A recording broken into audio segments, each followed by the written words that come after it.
yeşil tağ, yeşil ormanlarını izlep durup barsız. Yeşil orman tortunu yap bakkan mısınız? Onda olsa bizni güvence kullanın.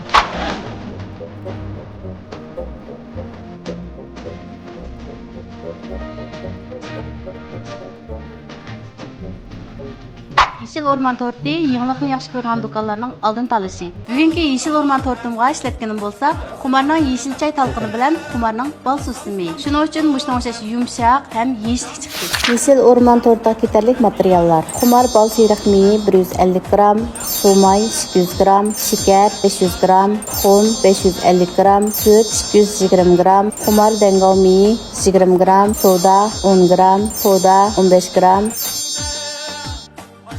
Un 600 gram. Köptürüş aparatiga bal siyriq may bilan suv mayni silib köptürüp alamiz.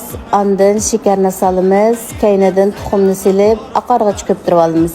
Xum bilan şeker erigandan keyin sutni dengo mayni silib etamiz. Andan soda bilan podani unga aralashtirib az-azdan yeyishtirib alamiz. Kaynadan yeşil choy talqinini silib elib alamiz. Endi bir lisqa qog'oz silib aralashtirib olgan aralashmamizni to'kib tekshi yeyib olamiz. Lisqani tekshi yeyib oldik. Endi buni oldin qisitilgan kavshangda pishirib elib olamiz. Kavshangning gradusi asti-usti o'xshashdan 180 gradus 25 minut atrofida pishirib elib olsak bo'ladi.